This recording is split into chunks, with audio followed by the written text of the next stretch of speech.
नमस्कार दोस्तों, आज हम आप लोगों को पढ़ाएंगे नंबर सिस्टम का जो आगे कल का था उसको कंटिन्यू करेंगे। और जो नंबर सिस्टम था उसको कंटिन्यू करेंगे और आपको बताएंगे। आपको पिछली वाली क्लास आप लोगों ने देखी होगी, कैसी लगी है, उसी को आगे हम कंटिन्यू करते हैं और उसी के बारे में आगे बताते हैं कि कुछ जो क्वेश्चन एग्जाम में आए हुए हैं उनको कराते हैं और देखते हैं। एक बार आप लोग देख लीजिए क्वेश्चन। देखिए जैसे पहला वाला क्वेश्चन है, पहला वाला क्वेश्चन कैसे करना है। पहले वाले क्वेश्चन में देखिए लिखा हुआ 222 की पावर,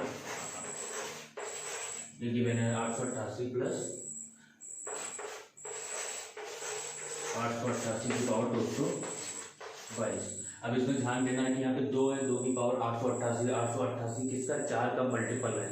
आपको भी बताया थे कि जब भी यूनिट डिजिट हमको निकालना हो तो आखिरी वाले नंबर की पावर को हमको देखना है। तो इसकी पावर है 888। 888 को अगर 4 से डिवाइड करेंगे तो रिमाइंडर 0 आएगा।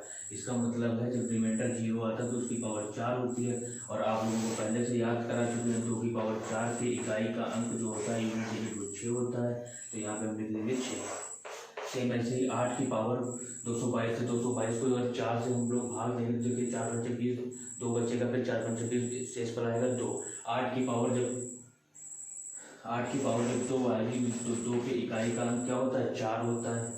ठीक है, 8 की पावर 2 पे इकाई का अंक 4 होता है, 8 की पावर 1 पे इकाई का अंक 8 होता है। तो शायद आप लोगों ने देख लिया होगा 8 की पावर 2 पे इकाई का अंक 4 होता है। बस यहाँ पे हमें 4 लिख लेना है और इन दोनों नंबरों को जोड़ देना है। तो देखिए 6 और 4 10 इकाई का 0 हो जाएगा। ठीक, तो इस तरीके से क्वेश्चन को बहुत आसानी से कर सकते हैं। अगर एक ही बार ऐसे देखेंगे 2 की पावर 888 4 का मल्टीपल है, यानी कि रिमाइंडर 0 आएगा। जब रिमाइंडर 0 आएगा तो 2 की पावर 4 हो जाएगी। 2 की पावर 4 पे इकाई का अंक 6 होता है। ऐसे 8 की पावर 2 है, 2 पे 4 होता है, तो 6 4 10 रिमाइंडर 0 हो जाएगा। ऐसे ये वाला क्वेश्चन थोड़ा सा देखना है।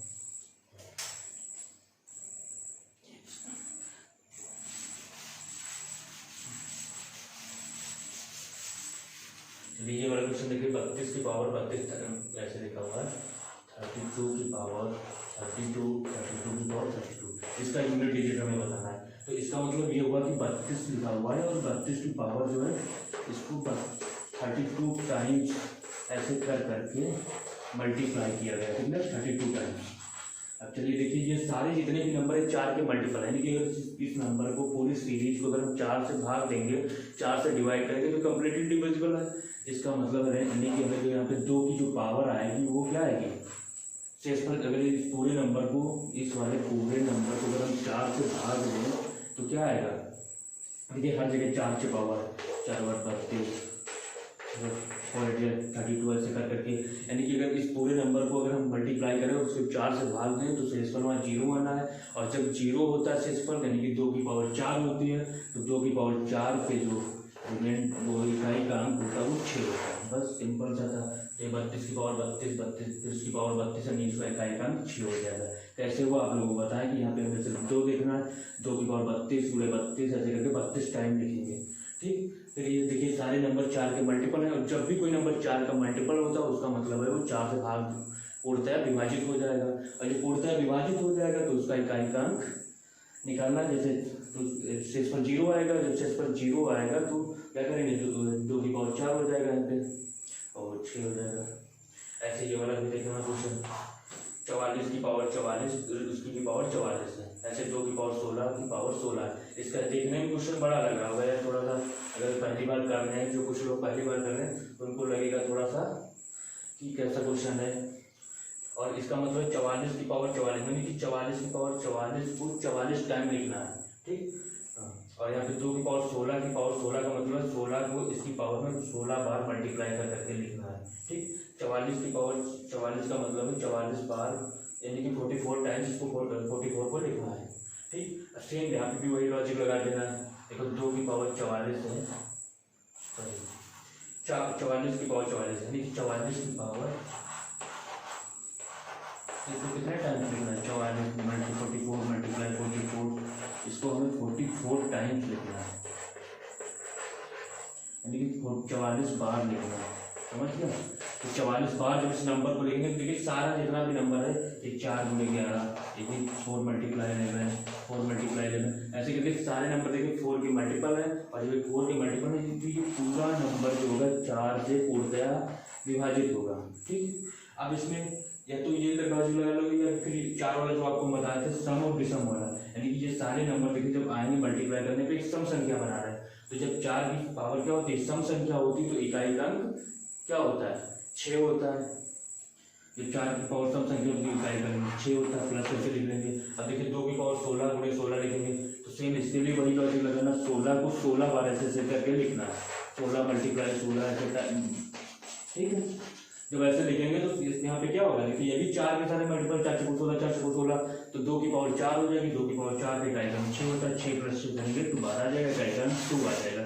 समझ गए, तो इसका इकाई का अंक 2 आ गया और इसका इकाई का अंक 6 आ गया। ऐसे करके कर लेंगे। अब देखिए ये वाले कुछ क्वेश्चन है, ये सीरीज पे बेस है, इनके भी इकाई का अंक बताना, इनका भी इकाई का अंक बताना, इसका भी इकाई का अंक बताना। तो इनको कैसे करेंगे, इसके लिए हमको कुछ सीरीज वाले फॉर्मूले आने चाहिए। जैसे देखिए बता रहे हैं आप लोगों को,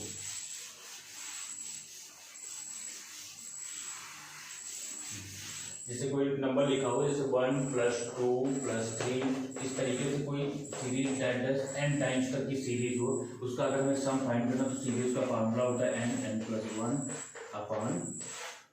1/2। ठीक, अगर इसी सीरीज में स्क्वायर लग जाए, अगर इसी सीरीज में स्क्वायर लग जाए ऐसे करके और n स्क्वायर, तो इस सीरीज का फॉर्मूला हो जाता है n + 1 और ये हो जाएगा 2n + 1/। जब ये आपको AP अरिथमेटिक प्रोग्रेशन यानी कि एंड्रोमेट्री जब पढ़ाएंगे तो उसमें डिटेल में इसको हम बताएंगे। ठीक, ये हो जाएगा 6। ऐसे ही अगर यहाँ पे पावर 1³ + 2³ + 3 का क्यूब ऐसे करके नंबर लिखा हो और n का क्यूब, तो उसका फॉर्मूला क्या होता है, कुछ नहीं, बस इसका स्क्वायर कर देना है। ठीक है, क्या कर देंगे, इस पूरी सीरीज का अगर हमें सम या योग पता करना है तो इसका सीधा सा फॉर्मूला होता है ये n + 1/2 का होल स्क्वायर, होल स्क्वायर। बस ये फॉर्मूला हो जाएगा किसका, जब क्यूब की फॉर्म में कोई भी नंबर गिवन है, जैसे 1 का क्यूब, 2 का क्यूब, 3 का क्यूब, 4 का क्यूब, n का क्यूब, तो ऐसे करके कोई सीरीज गिवन हो तो उसका अगर हमें सम निकालना हो, टोटल योग निकालना हो, तो इस फॉर्मूले में रख देंगे। बस इसी का फॉर्मूले का यूज करके इनका हम लोग इकाई का अंक बताना। चलिए अगर 100 अंक तक के हैं, देखिए 1 + 2 + 3 + 4 ऐसे करके 100 अंक दिए, इनका योग निकालना हो तो सीधा फॉर्मूला क्या है, लिख रहे नंबर, n का मान यहाँ पे क्या है, यहाँ पे n का मान 100 है, बस फॉर्मूले में रख दीजिए, हो जाएगा 100 और ये 100 + 1/2। सिंपल है, इस 2 से काट देना, 50 आ जाएगा। और जब भी यहाँ पे देखिए 50 आ गया और ये 101, 50 × 101, देखिए 50 × 101 करेंगे। जब भी कोई भी नंबर किसी भी नंबर का मल्टीप्लाई करना जो उसमें 0 मिल जाए तो बस देखना ही नहीं, इसका इकाई का क्या हो जाना, 0 हो जाना। समझ गए, कहीं पे भी कितना भी बड़ा मल्टीप्लिकेशन हो उसमें कहीं पे भी आपको 0 दिख जाए, बस कुछ नहीं करना, बस सीधे क्या लिख देना, 0। ऐसे इसमें भी करना है। ऐसे देखिए 1 का स्क्वायर, इसमें फॉर्मूला लगाएंगे कौन सा, ये वाला जो फॉर्मूला लगाएंगे, टोटल नंबर कितने हैं, n है, तो जहाँ जहाँ n है उसको n को रिप्लेस कर देंगे 100 से। तो देखिए 100 × 100 + 1 × 200 + 1, 200 + 1 और इसको 6 से भाग दे देना। ठीक, अब देखो इस नंबर को भी 6 से भाग देंगे तो ये कट जाएगा, 3 × 2 = 6 और ये 3 × 6 = 18, 3 × 7 = 21 और ये 50 आ जाएगा। इसमें भी देखिए ये 0 है, 0 × 101 × 67। जब भी 0 दिख जाए तो इसका इकाई का क्या हो जाएगा, 0 हो जाएगा। ठीक, अब आते हैं इसका ये वाले फॉर्मूले में, एक बार देख लीजिए। ठीक,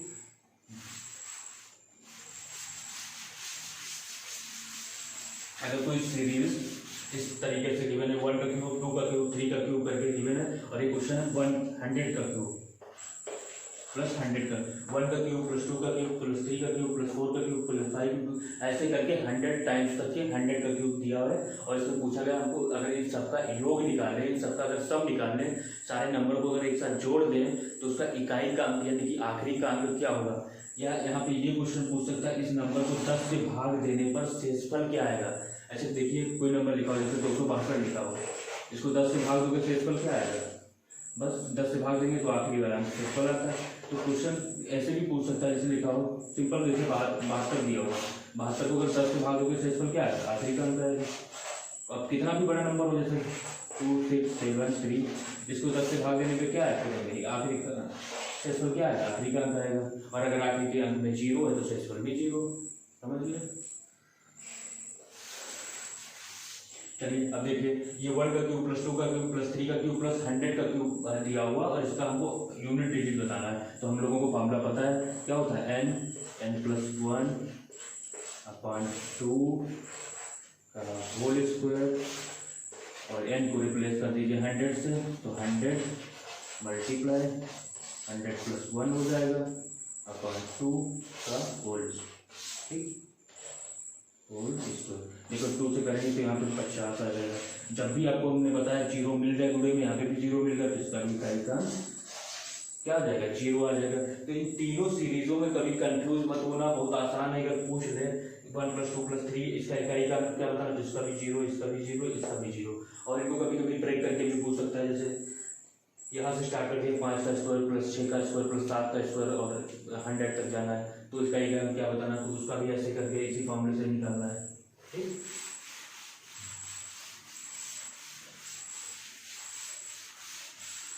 कुछ आप क्वेश्चन इसमें से जो यूनिट डिजिट के हैं, कुछ क्वेश्चन जो फैक्टोरियल वाले बात हैं, वो आप लोगों को हम बताते हैं। देखिए फैक्टोरियल क्या होता है और फैक्टोरियल का सिंबल क्या होता है। कुछ लोग जैसे लिखा हो, ये 2 लिखा हुआ है, तो कुछ लोग फैक्टोरियल को इस तरीके से भी लिखते हैं, कुछ लोग फैक्टोरियल को लास्ट में ऐसे भी लगा देते हैं, ठीक। तो ये फैक्टोरियल इसको बोलते हैं। फैक्टोरियल का मतलब क्या होता है, जैसे 2 लिखा है या फिर फैक्टोरियल 3 लिखा हुआ है, हम ऐसे ही लिखेंगे, ठीक है। तो आप लोग इसको फैक्टोरियल समझिएगा। फिर 4 लिखा हुआ है या फिर फैक्टोरियल 5 लिखा हुआ है, तो इसका मतलब क्या होता है। देखिए फैक्टोरियल 2 का मतलब ये होता है कि 2 से स्टार्ट करिए, 2 मल्टीप्लाई 1। ऐसे फैक्टोरियल 3 का मतलब 3 मल्टीप्लाई 2 मल्टीप्लाई 1।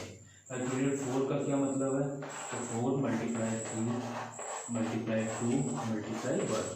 ऐसे ही फैक्टोरियल 5 का क्या मतलब है, तो फैक्टोरियल 5 का मतलब है 5 मल्टीप्लाई 4 मल्टीप्लाई 3 मल्टीप्लाई 2 मल्टीप्लाई 1। इस तरीके से सारे नंबरों को मल्टीप्लाई करते जाना है। जो नंबर गिवन हो वहाँ से स्टार्ट करिए और उसको डिसेंडिंग ऑर्डर में, उसके घटते क्रम में सारे नंबरों को मल्टीप्लाई करते जाइए 1 तक। जैसे लिखा हो फैक्टोरियल 6, तो फैक्टोरियल 6 का क्या मतलब होता है, तो 6 multiply 5 multiply 4 multiply 3 multiply 2 multiply 1। ऐसे करके सारे नंबर, फैक्टोरियल 2 को ऐसे लिखना है, फैक्टोरियल 3 का मतलब ये, फैक्टोरियल 4 का मतलब ये, फैक्टोरियल 5 का मतलब ये, फैक्टोरियल 6 का मतलब ये है। अब देखिए इसमें क्वेश्चन कैसे आते हैं, यूनिट डिजिट के, कि इकाई का अंक बताओ तो कैसे निकालेंगे, ठीक है। तो ये देखना है, जैसे देखिए क्वेश्चन, ये चीज ध्यान रखना आप लोगों को, 1 से लेकर याद कर लेना फैक्टोरियल। जैसे फैक्टोरियल 1 का मान क्या होता है, 1 होता है। फैक्टोरियल 2 का मान क्या होता है, 2 होता है। फैक्टोरियल 3 का मान क्या होता है, तो देखिए जो नंबर दिया हो उसको इससे मल्टीप्लाई कर दीजिए इसके मान से, तो यहाँ पे कितना हो जाएगा, 6 हो जाएगा, ठीक। फैक्टोरियल 4 का मान कितना होगा, इसका इससे मल्टीप्लाई कर दीजिए, 24 हो जाएगा, ठीक। ऐसे फैक्टोरियल 5 का मान बताइए, तो 5 का 24 से मल्टीप्लाई करेंगे तो 120 हो जाएगा। और एक चीज ध्यान रखना, जब भी किसी मल्टीप्लिकेशन में 0 आना स्टार्ट हो जाएगा तो उसके बाद सारे नंबरों में 0 आना निश्चित है। जैसे देखिए फैक्टोरियल 5 में 0 आ गया, तो फैक्टोरियल 6 में भी आखिरी में भी 0 आना है। तो फैक्टोरियल 6 का मान होगा, तो 6 से मल्टीप्लाई करेंगे, 12 6 72 720, इसके लास्ट में भी 0 आना। अगर फैक्टोरियल 7 भी निकालेंगे तो इसके लास्ट में भी 0 आना। यानी कि फैक्टोरियल के एक बार अगर 0 आना स्टार्ट होगा तो उसके बाद हर अंक में जितने भी जाएंगे, इनफाइनाइट तक जितने भी नंबरों तक जाएंगे तो उसके आखिरी में 0 आएगा, ओके। चलिए क्वेश्चन देखिए क्या होता है, factorial 1 plus factorial 2 plus factorial 3 plus dash dash factorial 10। इसका हमें इकाई का अंक बताना है, ठीक है। इसका इकाई का अंक बताना है। तो देखिए फैक्टोरियल 1 का मान क्या होता है, 1। फैक्टोरियल 2 का मान 2, फैक्टोरियल 3 का मान 6, फैक्टोरियल 4 का मान 24, फैक्टोरियल 5 का मान 120, ठीक है। और फैक्टोरियल 6 का लिख दे रहे हैं। अब 0 स्टार्ट हो गया तो उसके बाद हमें लिखने की जरूरत नहीं, क्योंकि उसके बाद सारे अंकों में लास्ट में क्या आना, 0 ही आना है। ठीक, तो देखिए अब इन सबका यूनिट डिजिट हमको निकाला, तो 1 का 1 ही रखेंगे, यहाँ पे इकाई का 2 है, यहाँ पे इकाई का सिंगल 6 है, यहाँ पे इकाई का 4 है। इसके बाद सारे इकाई के अंक क्या है, 0। और हमने बताया था कि सिर्फ इकाई के अंक को ही हमको जोड़ना है, यूनिट डिजिट या लास्ट डिजिट को ही जोड़ना है, बाकी नंबरों से हमें कोई मतलब नहीं है। ठीक, तो हम 1 और 3 को जोड़ेंगे, कितना 6 में जोड़ेंगे 9 हो जाएगा, 9 में 4 को जोड़ेंगे, जल्दी से बताइए 13 हो जाएगा, 13 का मतलब इकाई का 3। ठीक है, तो यानी कि ये जो मान है 1 2 3 4 फैक्टोरियल 10 तक का लिखा हुआ, इसका इकाई का क्या आएगा, 3 आएगा। ठीक है, अब ऐसे कितना भी बड़ा नंबर दे दिया जाएगा, जैसे दिया हो हमको बताना फैक्टोरियल 100 का मान, तो 100 का इसमें भी वही बात है, इसके बाद सारे 0 1 है, तो उसका भी इकाई का अंक 1 ही आना है, चाहे फैक्टोरियल 100 दिया हो, 1000 दिया हो, कितना भी दिया हो। 1 + 2 + 3 या कन्फ्यूज करने के लिए कभी इतना बड़ा दे देंगे, 1 + 3 + 4 + 10 फैक्टोरियल 10,000। तो अगर कुछ लोग कुछ स्टूडेंट सोचने लगते हैं कि अरे 10,000 तक फैक्टोरियल का हम कैसे करेंगे, तो बस यहाँ तक हमें ध्यान रखना है 120 तक, 120 पे 0 स्टार्ट होता है, उसके बाद सारे जितने भी नंबर होंगे उन सब में लास्ट में इकाई का अंक 0 ही आना है। तो बस उसके बाद सारे नंबर 0, तो हम सारे नंबरों का जो हम ऐड करेंगे तो यूनिट डिजिट 3 आ जाएगा। हो गया, चलिए अब कुछ देखिए फैक्टोरियल वाले भी क्वेश्चन जैसे कंफ्यूजिंग वाले आ सकते हैं, कैसे एग्जाम में आए हुए हैं।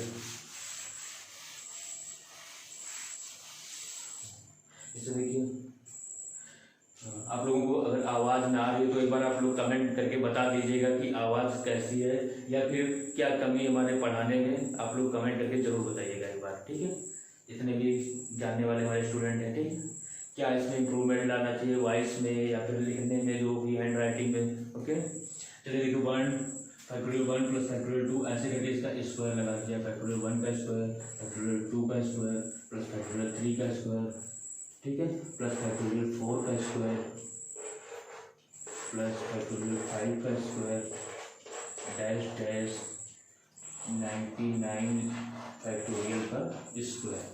इसका इकाई का या यूनिट डिजिट बताना है, या फिर ऐसे भी लिखा हो इस पूरे नंबर को 10 से भाग देने पे शेषफल क्या आएगा। 3 तरीके से क्वेश्चन पूछ सकता है, इसको पूरा ऐड करने पर इसका आखिरी का अंक क्या होगा, या फिर इस पूरे ऐड करने पे इसका यूनिट डिजिट क्या होगा, या फिर इस पूरे नंबर को 10 से भाग देने पर शेषफल क्या होगा। 3 तरीके से क्वेश्चन हो आ सकता है, आपको बात एक ही है और एक ही तरीके से करना है।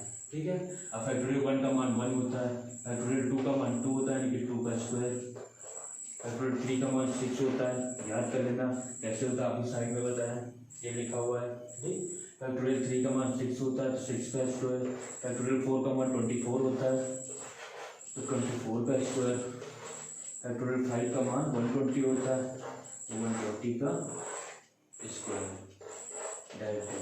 ठीक, इसके बाद देखिए 1 का, इसके बाद क्यों नहीं लिखा वो भी ध्यान दीजिए, क्योंकि इसके बाद देखिए सब में लास्ट में 0 आएगा, तो उसका स्क्वायर करेंगे तो उसके आखिरी में सब में 0 आना ही आना है। ठीक है, तो यहाँ तक ठीक है, हमें सिर्फ कितने नंबरों का मतलब है, यहाँ तक के नंबरों का मतलब। ठीक, अच्छा एक चीज़ कुछ लोगों को कन्फ्यूजन क्रिएट हो रहा हो, गली देख लीजिए, बस इतनी छोटी सी बात है, नहीं हो रहा होगा। जैसे 20 + 21 ऐड करोगे तो उसमें क्या आएगा, क्या आएगा, 1 आएगा। ठीक, ऐसे लिखा हो कितना भी बड़ा नंबर 2000 + 21 करोगे, या फिर सिर्फ 1 प्लस करो, 2000 में +1 करो, +2 करो, तो जो इकाई का अंक डिपेंड करेगा इन्हीं दोनों नंबरों पे। ठीक है, बाकी इस नंबर पे तो 0 है, इनसे कोई हमें मतलब ही नहीं है। ठीक, तो ऐसे यहाँ पे भी देखना इकाई का ये 1 हो जाएगा, ये 2 का स्क्वायर 4 हो जाएगा, 6 पावर कितनी हो 6 हो, 6 ही रहती है, 4 की पावर 2 है तो यहाँ पे इकाई का 6 रहेगा। इसके बाद सारे नंबरों का इकाई का 0 रहेगा। ठीक, 100 करके बस हमें जो इकाई का निकालना है इन नंबरों को ऐड करके, देखिए 6 + 6 12, 12 का 2 इसमें ऐड करेंगे, 12 + 2 6 और 6 + 1 7, तो यहाँ इकाई का क्या आ जाएगा, 7 आ जाएगा। ठीक, इस तरीके से इस वाले क्वेश्चन को करना। ठीक, कर लेंगे, आसान सा है। चलिए और भी देखते हैं फैक्टोरियल वाले क्वेश्चन कैसे आते हैं। देखिए कुछ क्वेश्चन जैसे एग्जाम में आए हुए फैक्टोरियल वाले, वो भी आप लोगों को बता दे रहे हैं। जैसे कोई क्वेश्चन ऐसा लिखा हो, ये क्वेश्चन ये आया हुआ एग्जाम में, जैसे फैक्टोरियल 1 की पावर फैक्टोरियल 1, फैक्टोरियल 2 की पावर फैक्टोरियल 2, फैक्टोरियल 3 की पावर फैक्टोरियल 3, फैक्टोरियल 4 की पावर फैक्टोरियल 4, ऐसे करके डैश डैश फैक्टोरियल 100 की पावर फैक्टोरियल 100। इसका हमको इकाई का अंक बताना। देखिए एक बार सब लोग क्वेश्चन ट्राई करिए, एक बार खुद से एक बार ट्राई करिए, देखिए कैसे करेंगे। फैक्टोरियल 1 की पावर फैक्टोरियल 1, फैक्टोरियल 2 की पावर फैक्टोरियल 2, फैक्टोरियल 3 की पावर फैक्टोरियल 3, फैक्टोरियल 4 की पावर फैक्टोरियल 4, फैक्टोरियल 100 की पावर फैक्टोरियल 100। इसका हमको इकाई का अंक बताना, और इसका इकाई का अंक बताने के लिए सेम वैसे ही मेथड लगाना है। हमको देखना जहाँ से एक बार जीरो स्टार्ट हो जाता है उसके बाद के नंबरों को हमें कोई मतलब नहीं है, ठीक है। सिर्फ जो इकाई का अंक डिपेंड करेगा, किन पे निर्भर करेगा, जिन नंबरों के आखिरी में जीरो नहीं आ रहा वो सिर्फ हमें 5 तक ही मिलता है। अब देखो फैक्टोरियल 1 की पावर फैक्टोरियल 1, तो 1 का मान 1 ही रहता है। फैक्टोरियल 2 की पावर फैक्टोरियल 2 का मान 2, 2 की पावर 2। फैक्टोरियल 3 का मान कितना होता है 6 होता है, तो ये भी फैक्टोरियल, इसकी भी पावर 6। फैक्टोरियल 4 की पावर फैक्टोरियल 4 है, तो फैक्टोरियल 4 की मान 24 होता है, इसकी भी पावर 24 हो जाएगा, ऐसे ही। इसके बाद देखिए फैक्टोरियल 5 का मान 120, और 120 का पावर 120। इसके बाद देखिए जीरो स्टार्ट हो गया, उसके बाद के नंबरों से हमें कोई मतलब नहीं है, ठीक। इन्हीं नंबरों पे हमें इकाई का अंक डिपेंड करेगा। तो देखिए 1 की पावर 1 है तो 1 लिख देंगे, 2 की पावर 2 तो 4 लिख देंगे, 6 की पावर कुछ भी हो 6 ही रहेगा इकाई का। 4 की पावर 24 है, 24 एक सम संख्या है, सम संख्या होने पर इकाई का 6 रहता है, 0 है तो 0। इन सब नंबरों को ऐड कर देंगे। देखिए नंबरों को ऐड करोगे क्या आ जाएगा, 6 + 6 12, 12 का 2 सेम ऐसे, और यहाँ पर 2 को ऐड करेंगे कितना आ जाएगा 6, 6 + 1 7। तो यहाँ पे यूनिट डिजिट 7 आ जाएगा। और आप लोगों से एक बार फिर से कह दे रहा हूँ कि आप लोग लिख के कमेंट में ज़रूर बताइएगा कि क्या क्या दिक्कतें हैं और क्या क्या हमारी पढ़ाने में क्या क्या कमी है, ठीक। और लगभग हमने यूनिट डिजिट के सारे टाइप के क्वेश्चन कवर कर लिए हैं, और इसके बाद हम नेक्स्ट पढ़ाएंगे आप लोगों को नंबर ऑफ जीरो फाइंड करना, ठीक है। जो भी कोई मल्टीप्लिकेशन